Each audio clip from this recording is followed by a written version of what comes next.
You feel exhausted. Your inner battery feels empty. You're asking yourself, is this still just stress or already burnout? Or could there be a depression behind it? Many people find themselves exactly at this point. Burnout and depression share many symptoms: exhaustion, lack of drive, sleep problems, inner emptiness. Yet they are different phenomena with their own dynamics, causes, and different paths to healing. Welcome, hi, I'm Karsten Noack. As a therapist, I specialize in anxiety trauma and the consequences of long-term overload. In this video, we'll explore together where burnout and depression overlap, where the crucial differences lie, why this distinction matters for you, and which steps can help you move forward. Depression and burnout. Why the confusion is so common. If you only look at symptoms, it almost seems as if burnout and depression are the same thing. Typically, there are overlaps, like difficulty sleeping, changes in appetite, increased use of alcohol or nicotine. Physical complaints, chronic muscle tension, headaches, back pain, stomach or digestive issues, circulatory and heart problems, persistent fatigue and exhaustion, low mood, inner emptiness, diffuse anxiety, withdrawing from friends and family. So it's no surprise that many people feel unsure whether they are just stressed, already in a burnout process, or experiencing a depressive episode. That's why it's worth taking a closer look. What is burnout? Burnout is not a single moment. It's a process. It often begins with a high level of commitment. You want to do things well, you give a lot, you take responsibility. Over time, more and more pressure builds up. High work demands, little recognition, lack of real recovery time, constant availability. Inner drivers like, I have to function. And burnout doesn't only appear in classic jobs. People in caregiving roles, students, volunteers, or those carrying heavy family responsibilities can also slip into burnout. Typical features of burnout include a clear connection to work, caregiving, or responsibility, strong sense of duty at the beginning, growing emotional exhaustion, cynicism and inner distance toward the job or role. The feeling of burning out. In later stages, performance collapses. Even simple tasks feel overwhelming. Important to know, in international classification systems like ICD-10 and ICD-11, burnout doesn't appear as an independent mental disorder. It's listed as a problem related to life management. Still, burnout needs to be taken very seriously because this process can lead to depressive disorders, anxiety disorders, or addictions. What is depression? Depression is a distinct mental illness. According to diagnostic systems like ICD-10 and in the US, DSM-5, the main symptoms include persistently low mood, marked lack of energy or drive, loss of interest, loss of the ability to feel joy, increased fatigability. Often you also say sleep problems, feelings of guilt and worthlessness, difficulties concentrating, constant rumination, thoughts of death or suicide. Depression is very common. Estimates suggest that about 1 in 5 people experience at least one depressive episode in their lifetime. Stress and life events can trigger or worsen depression, but the causes go deeper. Genetic and biological factors, early experiences, unresolved trauma, personal and family patterns. Depression can appear even when on the outside everything looks fine. How burnout and depression are connected. Many experts see burnout as a long-term overload process that can end in depression. A typical pattern might look like this. Ongoing stress leads to emotional exhaustion, leads to withdrawal and cynicism, that leads to a loss of joy and interest, and that leads to depressive symptoms. Not every case of severe exhaustion automatically leads to depression. If you get support early enough, you can interrupt this process.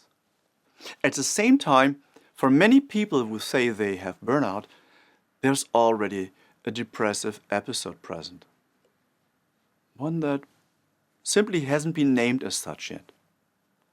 That's why professional assessment is so important. The most important differences, in simple terms. You can think of the distinction roughly like this. Burnout. Usually clearly tied to work, caregiving, or specific roles. Exhaustion mainly in connection with performance and responsibilities. It often starts with idealism and overcommitment. I can't do this anymore, mainly in relation to tasks and expectations. Depression, on the other hand, affects all areas of life. There's a loss of joy and interest, even in activities that used to feel good. Low mood most of the day, for weeks or longer. Exhaustion, even without obvious external stress. Often strong self-criticism and self-devaluation. In real life, there are many mixed forms. That's exactly why careful diagnosis by a medical doctor or mental health professional is so important. Self-tests are fine.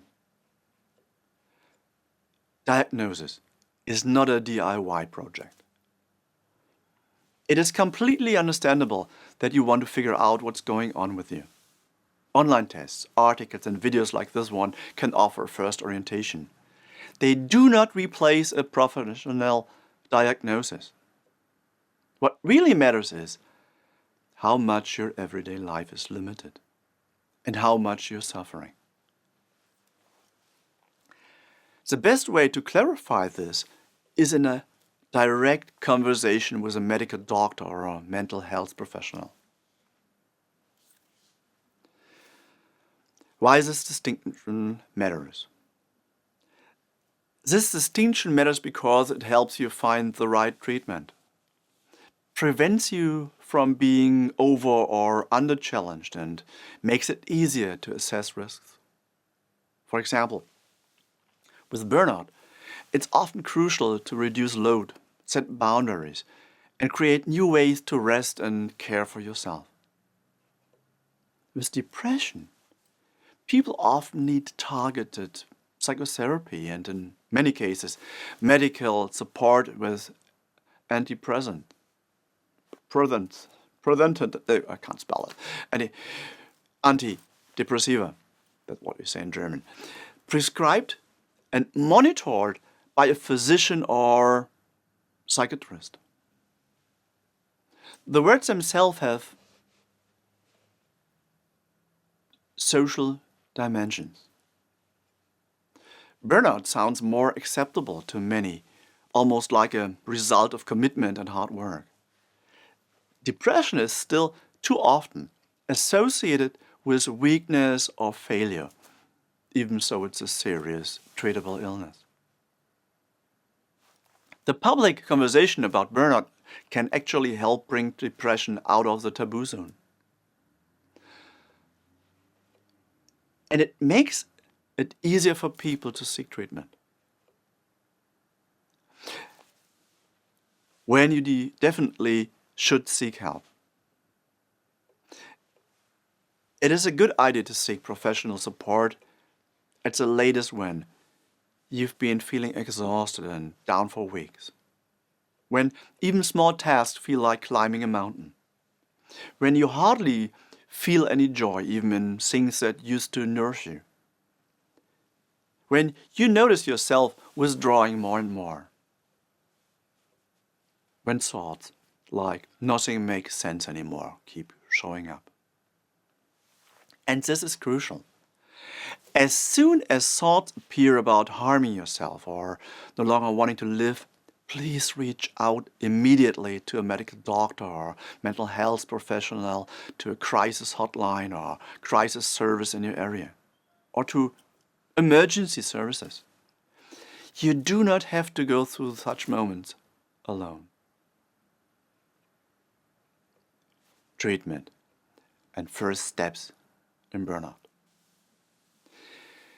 If you're dealing with burnout, you need more than just a break. Rest is important. Space is important. And healing usually involves more than that. Reconnecting with your own needs. What do you truly need beyond expectations and obligations? Gaining clarity about stressors. Which work conditions, roles, and inner drivers are feeding your exhaustion. Therapeutic support. For example, talk therapy, body-oriented approaches, hypnotherapy, mindfulness-based work. There are so many ways to address it. Working with thinking and behavior patterns. Perfectionism, over-responsibility. I have to handle everything on my own. Look closer to that. And also look at biography and future. Which early patterns from childhood are still shaping your life today? What do you want your future to look like? Which priorities actually feel right for you? Treatment is not about getting you to function again. It's about supporting you feel alive again and shaping a life that fits you better. Treatment of depression. A few key points. Depression is very treatable. Evidence-based options include psychotherapy with a mental health professional. In many cases, antidepressants. After a medical evaluation, often a combination of both. Support from self-help groups and a caring, informed environment. The earlier you seek support, the better your chances of recovery. If you notice that your daily life barely works anymore, that everything feels gray and that thoughts about meaningless or death start showing up, please get help soon. From a medical doctor, psychiatrist, or a mental health professional, a crisis service where you live. What you can take away for yourself. Burnout and depression are complex and often intertwined.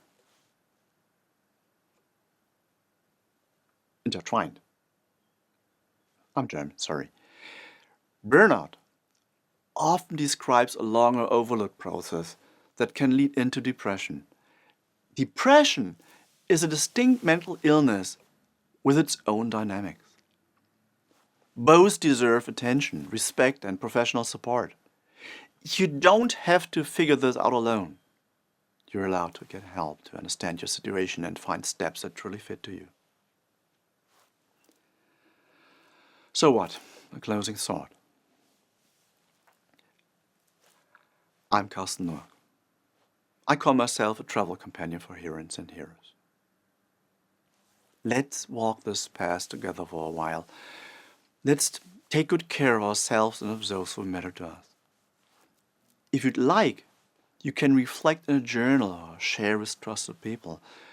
How do you notice that your exhaustion has crossed a line? What supports you very concretely in everyday life? Sometimes change begins with a single honest look at your own situation and the decision to allow yourself support.